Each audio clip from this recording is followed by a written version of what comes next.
Plasticity তাহলে কি দাঁড়ালো? আমরা একটু শাব্দিক ব্যাখ্যা করি। নিউরো দুইটা শব্দ, একটা হচ্ছে নিউরো, একটা হচ্ছে প্লাস্টিসিটি।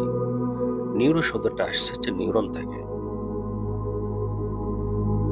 নিউরন নিউরন তো আমি শুরুতে আলোচনা করেছি, ব্রেন তৈরি হয় আসলে নিউরন, এই কোষ, নিউরন নামক এই কোষ দিয়ে। আর প্লাস্টিসিটি এটা এমন একটা শব্দ, প্লাস্টিসিটি শব্দটা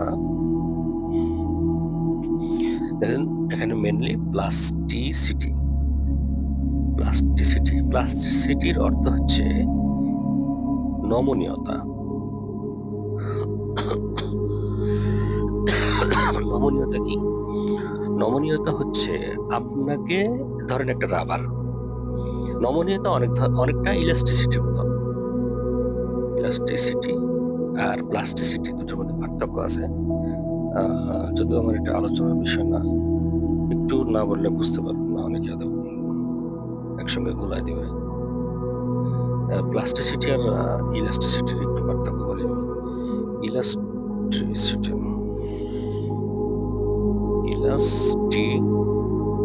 ইলাস্টিক আর কি, দুইটা বললাম, তাহলে আমরা বুঝবো। আর একটা হচ্ছে প্লাস্টিক। এই দুইটার মধ্যে কিন্তু বিশাল পার্থক্য আছে। পার্থক্য হচ্ছে ইলাস্টিক যেটা, সেটা হচ্ছে ধরেন এটা একটা রাবার,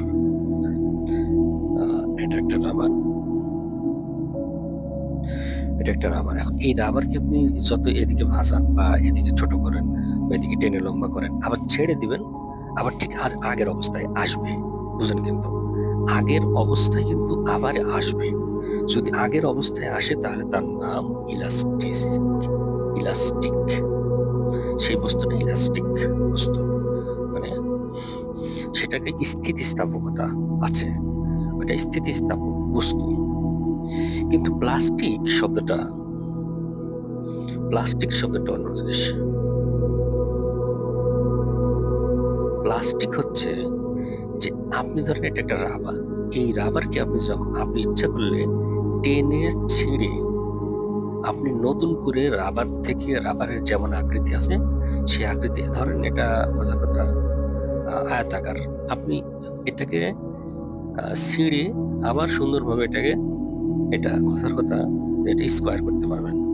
যদি আপনি এক রূপ থেকে আরেক রূপে করতে পারেন তাহলে, এবং সেটা স্থায়ী হয়, সেটাকে বলা হয় প্লাস্টিক। এটার সাথে একটা কথা আমি বলে দিতে পারি, যেমন আমাদের যারা ভাঙাড়ির ব্যবসা করে আর কি, তারা দেখবেন এই প্লাস্টিক জাতীয় পদার্থ, ধরেন এটা প্লাস্টিকের জগ, এটা প্লাস্টিকের মগ, এগুলো নিয়ে যায়, তারা এক জায়গায় নিয়ে যায়, তারা আবার ওটা গুলায়, অতিরিক্ত তাপ দিয়ে এটাকে গুলানোর পরে তারা কিন্তু আবার ইচ্ছা মতো ওইটা দিয়ে আবার অন্য পদার্থ তৈরি করে, মানে অন্য পদার্থ বলতে অন্য আকৃতির বস্তু তৈরি করে। এটা কি বলা হয়? প্লাস্টিক। তার মানে প্লাস্টিক হচ্ছে আপনার যে মূল উপাদান, সেটাকে আপনি নিজের মতো ব্যবহার করে অন্য রূপ ধারণ করতে পারবেন, দিতে পারবেন অন্য রূপ। এটাকে বলা হয় প্লাস্টিক। আশা করি বুঝতে পারছেন। তো এবার নিউরনের ক্ষেত্রে এই প্লাস্টিক কি? চলেন, এটা নিউরন, এটা নিউরন, এটা নিউরন, এটা নিউরন। এখন এখানে সিনাপস, এখানে সিনাপস, এখানে সিনাপস, এখানে সিনাপস। তাহলে প্রথম অবস্থায় এটা যেহেতু নিউরোপ্লাস্টিক, এখানে এটা ভেঙে যাবে, এটা ভেঙে যাবে, এটা ভেঙে যাবে, এটা ভেঙে যাবে। ভেঙে যাওয়ার পরে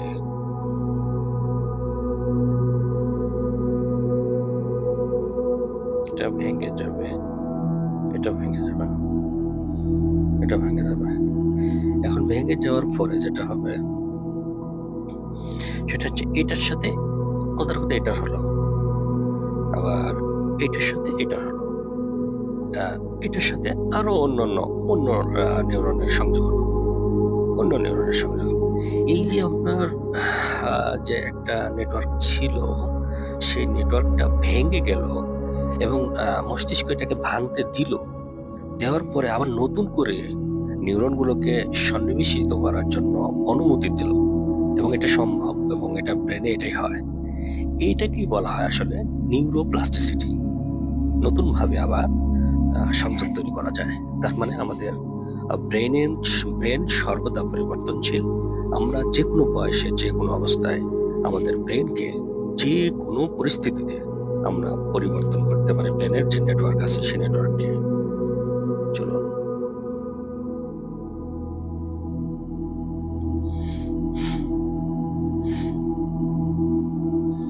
আমি যে কথাগুলো বললাম সেটাই এখানে লেখা আছে।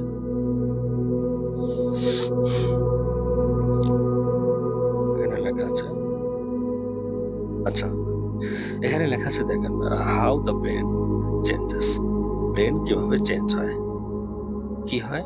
Making path. Brain neural path তৈরি করে। আমি যেটা বললাম সেটাই আর কি এখানে আছে। নিউরনগুলো, এখানে একটা কথা আছে, সেটা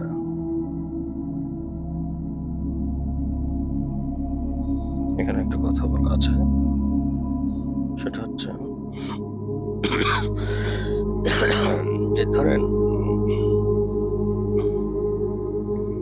এটা একটা রাস্তা, এটা একটা রাস্তা। তো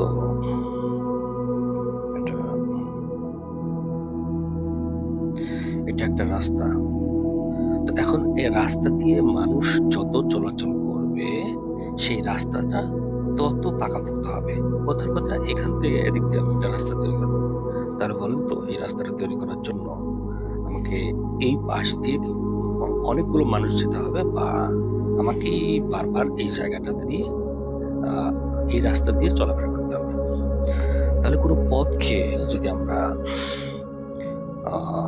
পাকাপোক্ত করতে চাই, তাহলে সেই পথ দিয়ে আমাদের বারবার হেঁটে যেতে হবে। যদি বারবার হেঁটে যাই, তাহলে সেই পথটা আসলে শক্তিশালী পথ হয়। ঠিক সেম ব্যাপারটা নিউরনের ক্ষেত্রে, নিউরোপ্লাস্টিসিটির ক্ষেত্রে। যদি আমরা কোনো অভ্যাস গঠন করি, কথার কথা রাত্রি ফজরে আমরা নামাজ পড়ার জন্য আমরা উঠবো, তাহলে সেটার জন্য একটা নিউরাল নেটওয়ার্ক তৈরি হবে অবশ্যই। এই নিউরাল নেটওয়ার্ক ধরে নিলাম, এই নিউরাল নেটওয়ার্কটা ফজরের নামাজের জন্য তৈরি হয়েছে। এখন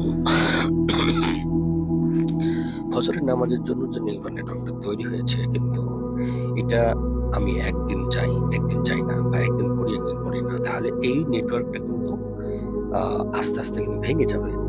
আর যদি আমি রেগুলারই নামাজটা আদায় করি, বা ফজরের নামাজ মসজিদে যাই, তাহলে বা বাসায় পড়ি, তাহলে এই পথটা খুব শক্তিশালী হবে। এই জন্য তখন আমাদের এটা প্র্যাকটিসে পরিণত হবে। যত প্র্যাকটিস করব, আমাদের নিউরাল নেটওয়ার্কটা তত শক্তিশালী হবে, এবং সেই শক্তিশালী হওয়ার জন্য তত আমাদের প্র্যাকটিস করতে হবে। এখন এই নিউরাল নেটওয়ার্কটি শক্তিশালী হলে আসলে ঘটনা কি ঘটে, চলো একটু দেখা যাক। আমাদের ব্রেনের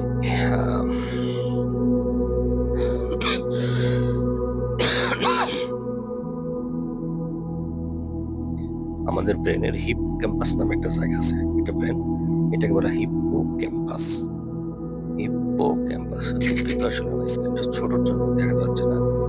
হিপোক্যাম্পাস, যখন আমাদের একটা নেটওয়ার্ক তৈরি হয়, সেই নেটওয়ার্ক যখন মানে বারবার ওই নেটওয়ার্কটা অনুশীলন করা হয়, তখন এই নেটওয়ার্কের ঠিক সেম ঘটনাটা এই হিপোক্যাম্পাস নামক এই লং টার্ম মেমোরি এখানে এসে জমা হয়। তার মানে আমাদের বারবার আমরা যে কাজ করি, সেই কাজের একটা ফটোকপি বা একটা নিউরাল পাথ আমাদের হিপোক্যাম্পাসে এখানে কিন্তু জমা হয়। এটাকে দীর্ঘস্থায়ী স্মৃতি বলে, এখানে জমা হয়। আমরা যে কোনো নেটওয়ার্ক আমরা ইচ্ছামতো তৈরি করতে পারি। আমরা যে কোনো নেটওয়ার্ক ইচ্ছামতো তৈরি করতে পারি, এবং সেটা লং টার্ম মেমোরিতে স্থায়ী করতে পারি। আমাদের জীবনের যে কোনো প্রয়োজন অনুযায়ী আমরা পজিটিভ যে কোনো কিছু আমরা নিউরাল নেটওয়ার্ক তৈরি করে আমাদের জীবনকে আমরা করতে পারি। আবার আমরা নেগেটিভ যে কোনো নিউরাল নেটওয়ার্কের মাধ্যমে আমাদের ব্রেনও কিন্তু নেগেটিভ ভাবে নিউরাল নেটওয়ার্ক দ্বারা জর্জরিত হয়, যে সেক্ষেত্রে জীবনটা হতাশায় নিমগ্ন হয়ে যায় এবং জীবনে হতাশা নেমে আসে।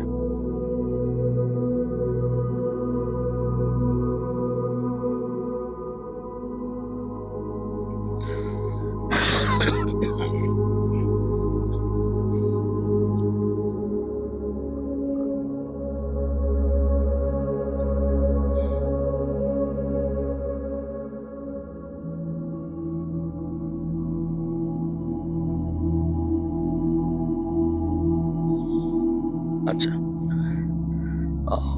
Two types of neural plasticity, এটা আসলে স্ট্রাকচারাল, এটা আমাদের দরকার নাই। ফাংশনাল প্লাস্টিসিটি, এটাও দরকার নাই।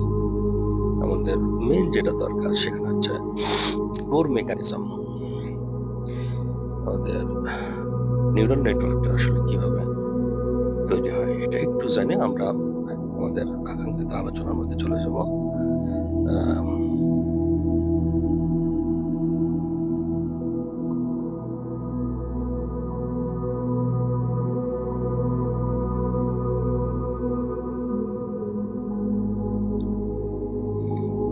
এখানে দেখেন দুটো কথা লেখা আছে। Synaptic tuning, connections between neurons strengthen when used often and weaken when ignored. আমি বলতেছি আমি একসঙ্গে, মানে এখানে বোঝাচ্ছে যে যখন